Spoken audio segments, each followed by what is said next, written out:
This is the Middle-earth Philosopher. This video was initially going to be about the worldview of the Dunlending warlord Freca, who was famous for getting killed by King Helm Hammerhand of Rohan because he had demanded his daughter's hand in marriage, and was also killed with one punch, hence the name Hammerhand.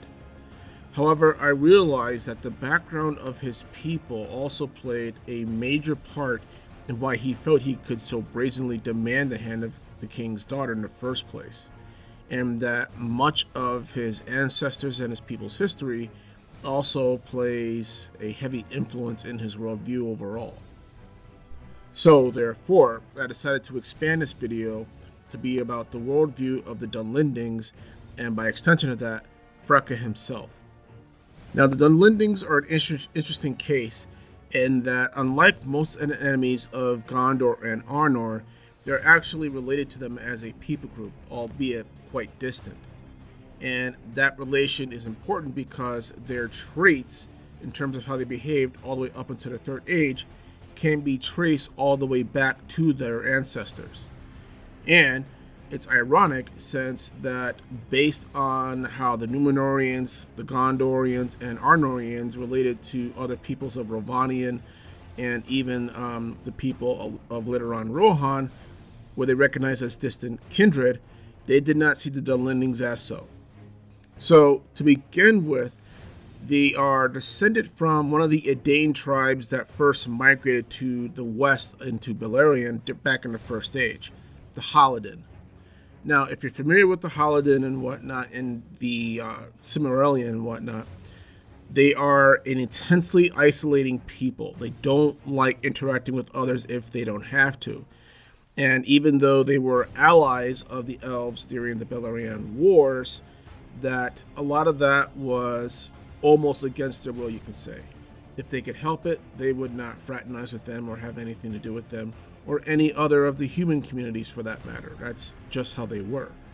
Moreover, they had an intense love of living in the woods and in homesteads and whatnot, and oftentimes only came together when they were under attack by some sort of unknown force or basically out of great need.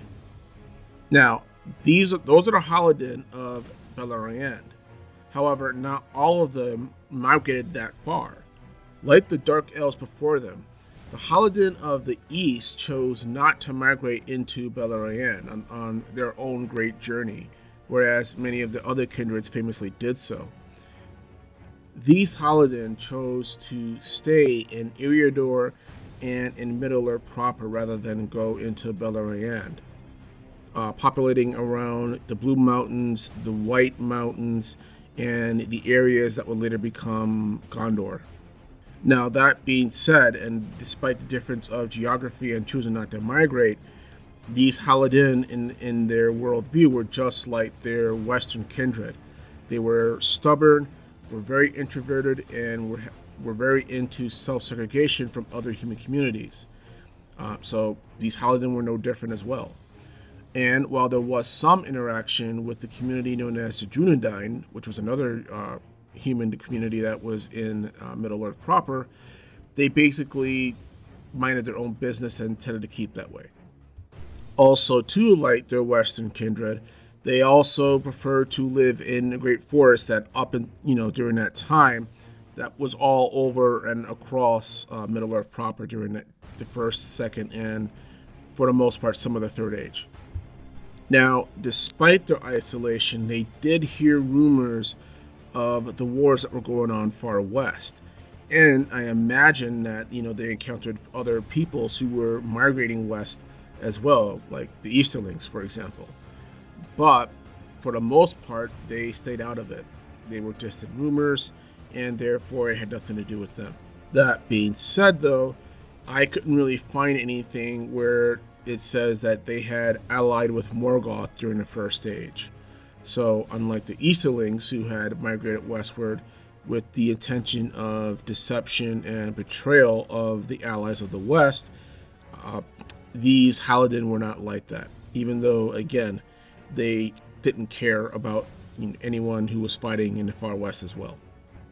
And this isolation became so extreme, arguably more extreme than the Haldan who went into Beleriand, that they effectively had their own culture, their own many subcultures, and had developed their own languages that ultimately developed separately from the common language that the Haldan had spoken.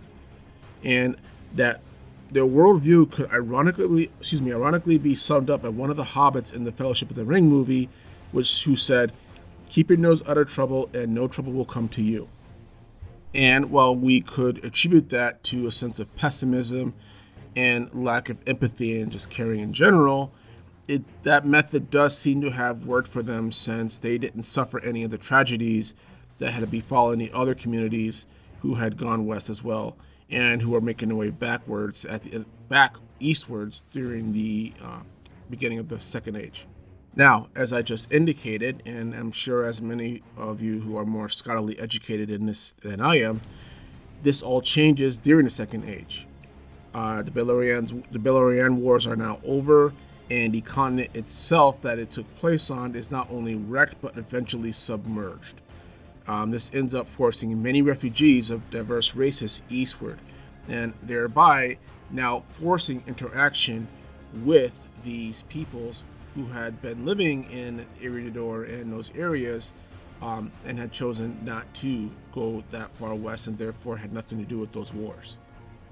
Now, as far as Second Age communities go, these people were considered by most of the other ones as dark peoples, basically peoples who were relatively uneducated, in their eyes anyway, uncivilized, because they hadn't really developed a civilization, or had any real contact with elves who were supposed to be more civilized. That is, at least Eldar elves who had actually gone west and then come back east. And just basically, they tended to stay away from them. In fact, these people, who are now known as pre-Numenoreans, basically were actually afraid of the elves and did all they could for a long time to stay away from them, and this, again, not interact with them. So that for a long time, the fact that they were not as civilized, or that their civilization was not as advanced as the others, was perfectly fine with them. That's how they lived for generations. It had, as I said earlier, kept them out of trouble. So, why change? And the reason to change was, again, forced on them by the arrival of the Numenoreans.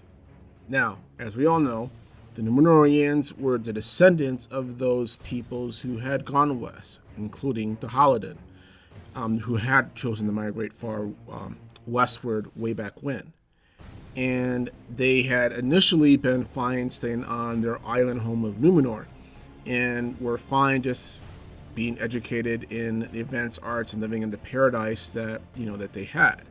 But over time, they started to expand more, and even though it wasn't at the empire level that they would later become, they did still come out and try to educate the peoples of Middle-earth in terms of agriculture and whatnot. Now, some of the native peoples liked this and others did not. And the ancestors of the Dunlandings were the ones who were not in favor of that. And there was a particular reason for that. Now, there are some sources that say that the Numenoreans did not see these native peoples as distant kindred, and that basically they had no relation to them whatsoever, and therefore were more, I guess you could say, disrespectful to them and to their cultures. And this was largely because, again, the isolation that, the self-imposed isolation that these peoples have put themselves under had led to them developing separate languages, so that the language they then spoke at that time had no relation to their ancestors' language. So therefore, the Numenoreans didn't really recognize them, and they had no common ground with them, if you are one to believe those particular sources. However, what was worse for these native peoples was that the Numenoreans were sailors, and in order to sail, you needed ships. In order to have ships, you needed wood, and Middle-earth had a lot of wood going around. So at that point, the woods of Middle-earth were just being cut down along the shores and whatnot, because as again the Numenoreans were expanding and starting to build settlements there, that they needed industry, they needed resources for their industry. And while the natives more or less lived, I wouldn't, maybe in harmony might be a too strong a word, but lived equally with nature, I guess you can say, the Numenoreans tended to just destroy it because they had to build in order to build up the civilization and build their settlements. They, again, built ships, they built fortresses later on, they even paved roads that delved deeper into the inlands of Middle-earth, which led to some of these peoples, and again, this particularly the Dunedain ancestors, to press more northward, thereby kind of forcing them to interact with elves more often at that point. Moreover, many of them chose to fight back, obviously, that they saw it as defending their homes from these invaders who were essentially destroying it. Not just destroying it, but disrespecting them in the process. And the Numenoreans weren't entirely happy about this, so that made them destroy the nature around which they lived even more. Now, since the Numenoreans were the most advanced race at that time during the Second Age, that there wasn't really any chance in hell that these peoples, these native peoples, had of defeating them or driving them from their homelands. But because, again, they are descended from the Haladin, who were very fierce about protecting their homesteads and whatnot, that basically didn't matter.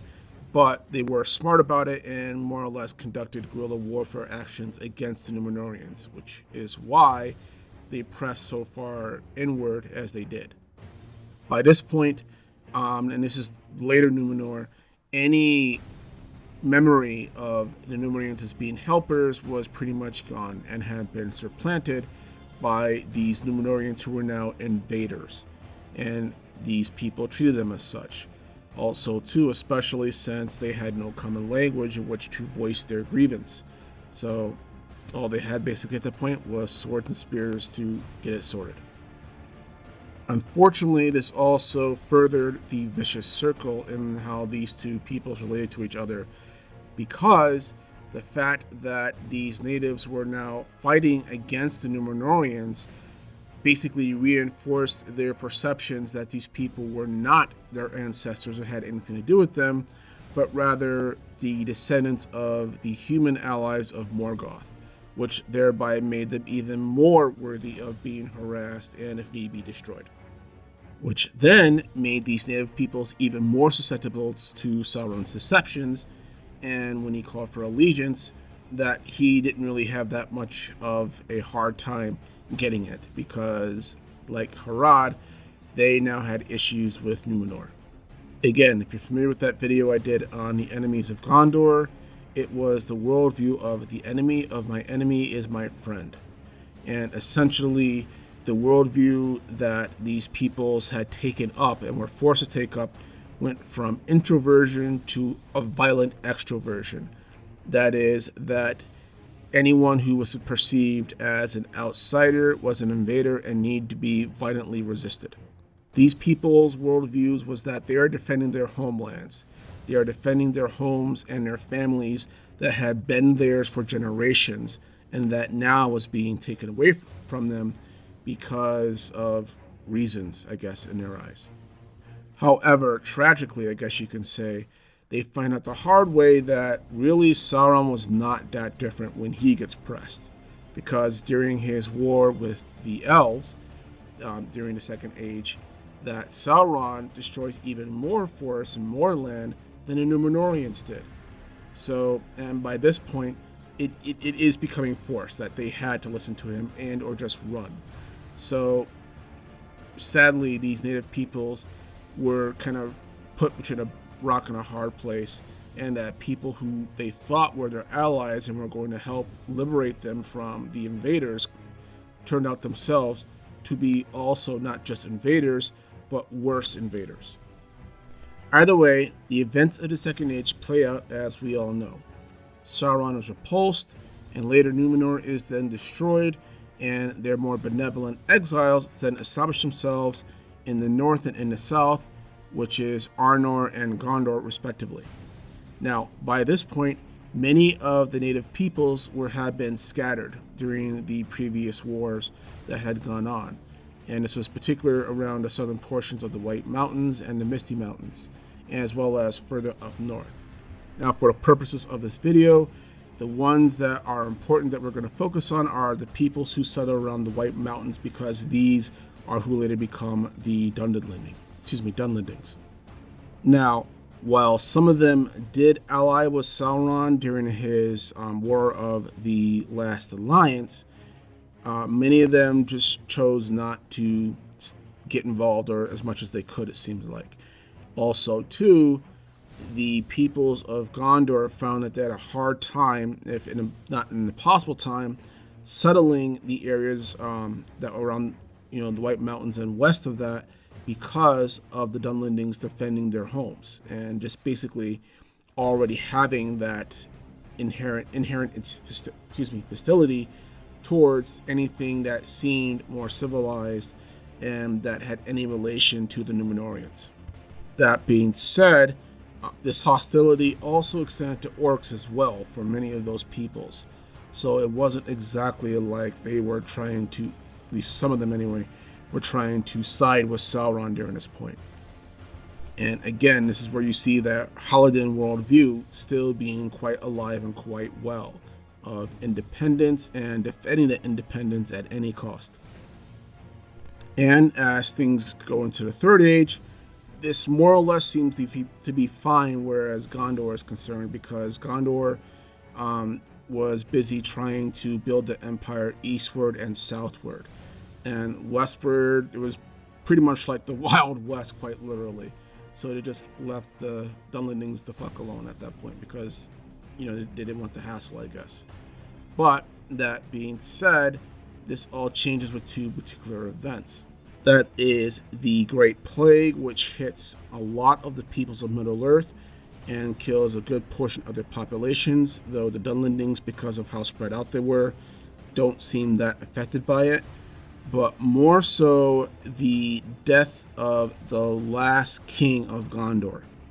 And the reason why this is a big deal is that the then ruling stewards give the land of Carlanardon, as they called it, to the people of the Eothed, who had originally lived in the east side of the Misty Mountains, northeast, in an area called Rovanion, but was now depopulated thanks to the wars with the Easterlings and the Great Plague that hit them as well. So, because they helped out Gondor in one of their greatest times of need, Gondor gave them that land. Of course, none of this was done with any consultation or any knowledge to the Dunlandings, who, again, because of their self-isolation, were pretty much unaware of these changes that were going on. This new immigration again forces these peoples to interact with others outside of their communities. And like before, these interactions are not, for the most part, peaceful. These new sets of invaders now became the focus of the Dunlendings' hatred, since Gondor was again preoccupied trying to recover from their wars. And while some Dunlending communities did have peaceful interactions with them, even resulting in the capture and, I guess you could say, integration of the fortress of Isengard, which was at the southern end of the White Mountains, for the most part, it was an off-again, on-again conflict that they had with the people of now Rohan. And this is where Freca finally comes into the picture. If you stayed with me this long, thanks. But here we go. Now, Freca claims to have been the descendants of one of these peoples who had friendly interactions and apparently intermarriage with the people of Rohan. And therefore, that was why he felt he could claim King Helm Hammerhand's daughter's hand in marriage. Now, it's easy to interpret Freca's actions as being one of arrogance and self-importance of some lord who's trying to muscle in his family into the royal line, and that's certainly a possibility. I'm not going to ignore that part. But this also comes on the back of a long list of grievances that his people have had with the descendants of the Edain, whether that was biological or culturally speaking. Freca probably saw Rohan as already his to begin with by right of his people's history, as well as that of by marriage, which was the plan. The marriage basically just would have made it official. Besides, the land had been inhabited by his people for generations, and they had been defending that from invaders, oppressed for generations by those same invaders, and had basically come to believe that it was rightfully theirs. Now, the irony to this is that his eventual death at the hands of King Hammerhand, it just added another grievance to that already long list. And this does result in a major war between Rohan and not only the Dunlandings, but the Dunlandings seeking out allies from the Corsairs and from the Harad in order to basically evict the people of Rohan from their lands. And again, this reflects a change in their worldview, in that instead of being strict isolationists, they do come to see the need for allies and thereby interactions. And this does connect in a way with their Halidin ancestry, in that it's basically forced upon them in times of great need. Now, by the Fourth Age, it's said that King Eomer was able to establish a lasting peace with the Dunlandings. So apparently whatever beef that they had was either put to rest, or at the very least they had come to some sense of understanding of coexistence, basically. That being said, there is an irony in this tale, in that given how many peoples of Middle-earth place great stock in lineages and connections to other communities and each other, that the Dunlandings and Gondor/Rohan certainly had a shared ancestry in terms of the Edain and or the Halidin.